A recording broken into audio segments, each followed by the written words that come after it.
This is Ivan, and Ivan recently just started to play the game of chess. He's played a lot of games, he's done a ton of puzzles, he learned about the basic principles of chess, he takes over the center, develops pieces and castles. And yet, Ivan somehow still doesn't manage to win. He doesn't win yet, and he actually loses more than he wins. This pisses him off, but he decides to not give up. What Ivan does is he learns why precisely he had to learn the basic principles of chess.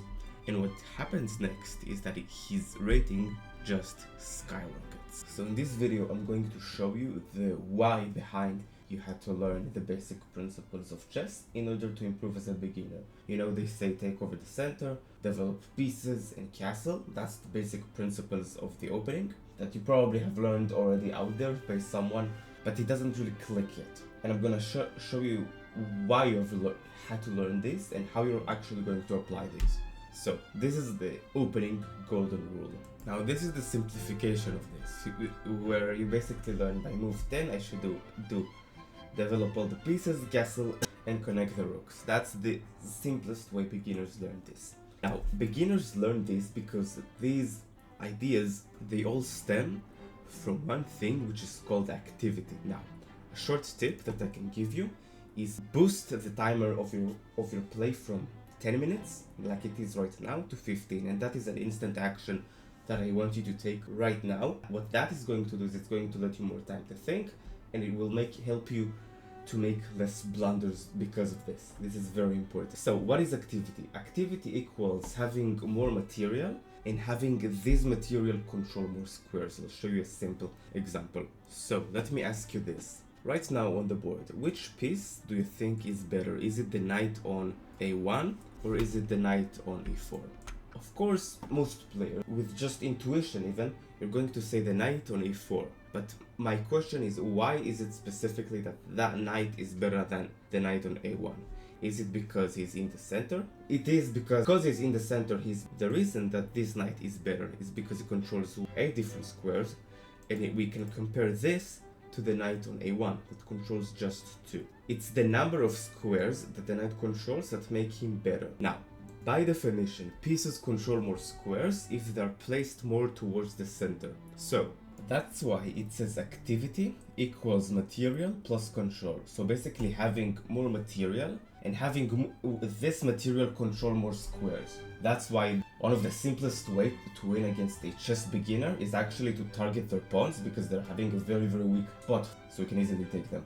Now, if this information feels different to everything that you've watched so far on YouTube, it's because it actually is different, because this time, instead of trying to learn and memorize more rules, you're trying to develop a thinking process. And if this is new to you, you can subscribe to this channel, and the more videos that you're going to watch, you're going to develop, instead of extra rules, you're going to develop your thinking process, which is more useful to you at this beginner levels. Now, you can translate this into what is called a thinking process. Basically, the questions that you're going to ask now in a process 1 to 3 will make you a better player by definition. And also, this is going to help you against blunders, it's going to help you in positional understanding, it's going to help you overall. So first of all, where are my enemy's weaknesses and mine? How can I progress to my enemy's king and take something? What is my least active piece and how can I make it more active? This third question is most important because most of you miss it in the opening stages of chess right now. Let's take a look into an actual game and see how this applies. Let's start a little bit before. C3 is still the opening, and this was a training game, so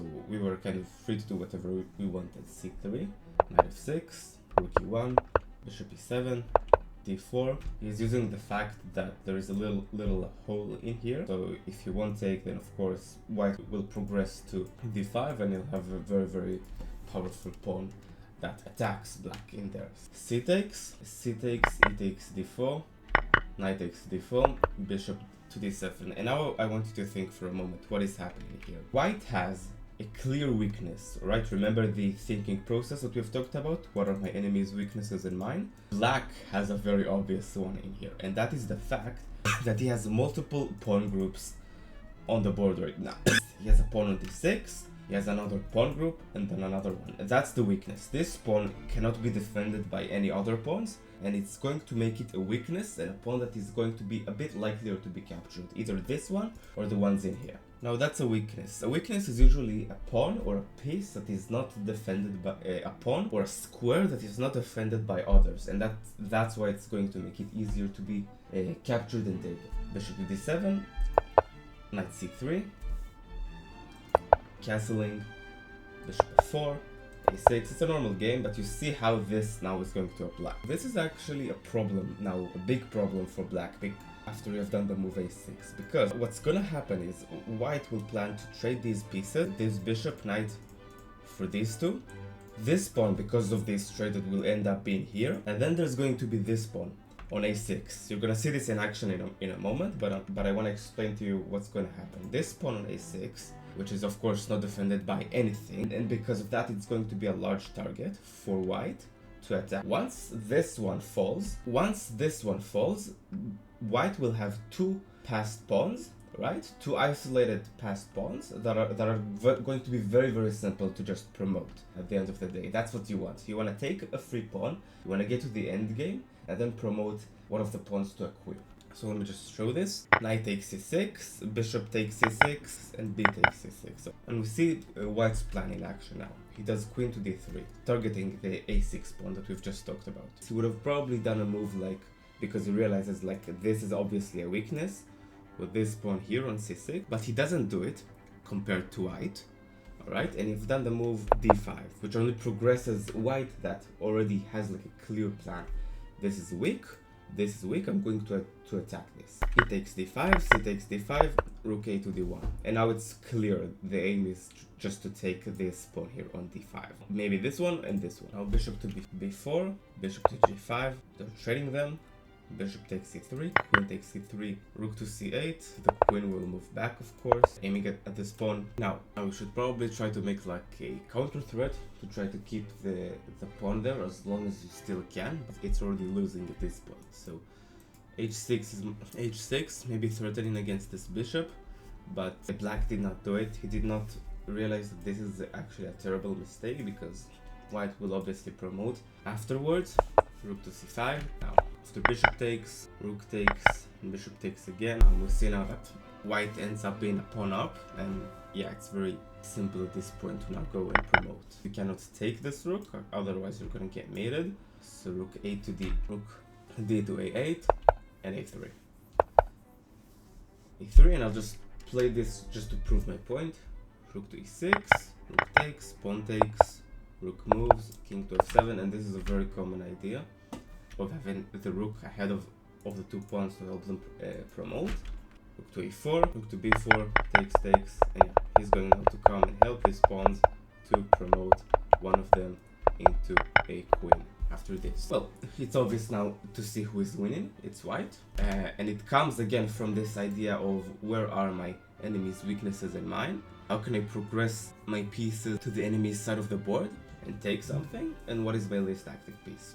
You need to think this before every single game in order to optimize how you think, and it's going to help you, one, prevent blunders, two, it's going to help you take free pawns like you've just seen, which is very, very important, and three, you're going to start developing plans. Basically, you're not going to think anymore with a one mover, but instead you're going to think in multiple lines. That's it for today's video.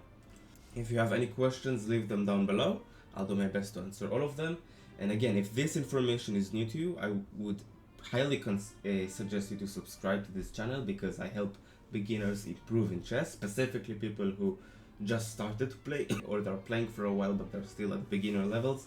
Thank you for watching. I'll see you soon.